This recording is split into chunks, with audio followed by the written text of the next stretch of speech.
अस्सलाम वालेकुम जी, क्या हाल है? खैरियत से हैं? ठीक है, मैं हूं अदनान और आप देख रहे हैं daily health tips by Adnan. अच्छा जी, आज की वीडियो के अंदर हम आपको बताएंगे कि ख़ास तौर पे जिन लोगों की आंखों में अक्सर सुर्ख हो जाती हैं, जलन होती है, ख़ारिश होती है या आंखों से पानी आता है, तो इसको हम अक्सर मामूली सा इन्फेक्शन समझते हैं, उसको नज़रअंदाज कर देते हैं। ख़ास तौर पर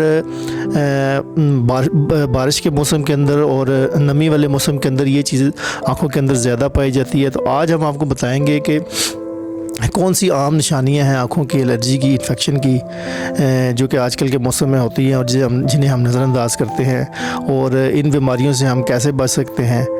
तो जानिए, वीडियो में बने रहिए हमारे साथ। अच्छा जी, आँखों की जो इन्फेक्शन है ना, उसमें कुछ ऐसी कैफियत होती है कि बाज़ दफ़ा आँखों में दर्द होता है, आँखों से पानी आता है, आँखें सुर्ख हो जाती हैं, आँखों के अंदर ख़ारिश होना शुरू हो जाती है, और बाज़ जगहों में तो ऐसा भी देखा गया है कि आँखों में से गाढ़ा पानी निकलना शुरू हो जाता है। तो और ये भी है कि बाज़ आपकी आंखें वैसा भी सुर्ख हो सकती हैं, यानी कि हर सुर्ख आँख जो है ना वो इन्फेक्टेड नहीं होती। ठीक है, बाज़ दफ़ा सुर्ख आँख की वजह ये भी हो सकती है कि आपको हल्की फुल्की एलर्जी हो, गर्द गुबार हो, धुएँ की वजह से भी आपकी आँखें जो है वो सुर्ख हो सकती हैं। लिहाजा दोनों चीज़ों के अंदर आपको फ़र्क आपको ख़ास तौर पर पता होना चाहिए कि इन्फेक्टेड और नॉन इन्फेक्टेड जो आँखों का जो मसला है वो क्या है। अच्छा जी, आँखों की इन्फेक्शन की जो आम निशानियाँ हैं ना, उनमें से आँखों का जो है वो सुर्ख हो जाना, आँखों में जलन महसूस होना, आँखों में ख़ारिश महसूस होना, आँखों में से पानी का जो है वो निकलना, और रोशनी को देखते हुए आँखों का दर्द होना, पलकों का चिपक जाना। अगर ये चीज़ें आपको निशानियाँ जो हैं वो नज़र आ रही हैं तो इनको कभी भी नज़रअंदाज ना करें। फ़ौरन से पहले किसी आई स्पेशलिस्ट जो है वो आप रब्ता करें। ये इन्फेक्शन जो है फैल कैसे सकता है? तो ये इन्फेक्शन ऐसे फैलता है कि जी, एक मरीज़ अपनी आँखों को अगर मलता है और वही हाथ जो है वो किसी दूसरे आदमी को लगा देता है, तो ऑटोमेटिक इसके जरासीम दूसरे आदमी के अंदर भी मुंतकिल हो सकते हैं। ऐसे आदमी को चाहिए कि वो अपना तौलिया, रुमाल या तकिया किसी दूसरे शख्स को इस्तेमाल ना करने दे।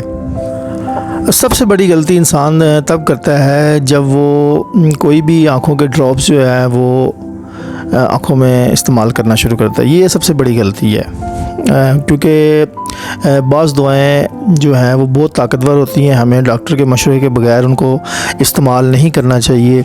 बाज़ लोगों की आँखों में सुर्खी होती है, बाज़ लोगों की आँखों में एलर्जी हो सकती है, बाज़ लोगों की आँखों की जो है कोई और बीमारी हो सकती है। इसलिए डॉक्टर के मशवरे के बगैर कोई भी दवा कभी भी इस्तेमाल ना करें। घर में क्या एहतियाती तदबीर करें? घर में जी हमें ये एहतियाती तदबीर करनी चाहिए कि आँखों को जो है बार बार रगड़ना नहीं चाहिए, मलना नहीं चाहिए। ठीक हो गया है, ख़ारिश नहीं करनी चाहिए आँखों को बार बार। अपना तौलिया और रुमाल जो है वो अलग से इस्तेमाल करें, किसी का इस्तेमाल ना करें। अपना मेकअप जो है वो किसी दूसरों के साथ शेयर ना करें। ठीक हो गया, ख़ुद से कोई दवाई का इस्तेमाल ना करें। ठीक है, और डॉक्टर से मशवरा करें। डॉक्टर की तजवीज़ करदा दवाई को उसकी तजवीज़ करदा दवाई को उसी के मुताबिक इस्तेमाल करें। खाने पीने में हम क्या एहतियात करें जी? खाने पीने में हमें जी मुतवाज़न ग़िज़ाएँ लेनी चाहिए। ठीक है, कोई भी फल सब्ज़ी जो है वो आँखों की बीमारी के लिए हम समझें कि वो मुतवाज़न है, तो ये गलत है। बल्कि इसके बजाय हमें हर किस्म की फल सब्ज़ियाँ, गोश्त, दालें, अंडे, दूध, मछली वगैरह इस तरह की चीज़ों का इस्तेमाल करना चाहिए। ये हमारे लिए बहुत बेहतर होती हैं, और बजाय इसके कि ख़ुद से डॉक्टर बनने के आप किसी बेहतर डॉक्टर से मशवरा करें और उसके मुताबिक जो है अपनी आँखों का इलाज करवाएं। हमें डॉक्टर से कब रजू करना चाहिए? हमें जी डॉक्टर से तब रजू करना चाहिए कि आंखों में शदीद दर्द है, नज़र धुंधली हो रही है, आंखों में से पानी आ रहा है, बहुत ज़्यादा ख़ारिश हो रही है, या आंखों पे कोई चोट लगी हुई है, तो इस चीज़ का कभी भी इंतज़ार ना करें। फ़ौरन से पहले किसी अच्छे आई स्पेशलिस्ट से जो है ना अपनी आँखों का मुआयना करवाएँ। अगर आपको ये मालूमात मुफीद लगी हो तो अपने दोस्तों के साथ, रिश्तेदारों के साथ ज़रूर शेयर करें। Daily health tips by Adnan को ज़रूर सब्सक्राइब करें। मिलते हैं अगली किसी वीडियो में किसी मुफीद मशवरे के साथ। मैं आपका अपना अदनान। अस्सलाम वालेकुम।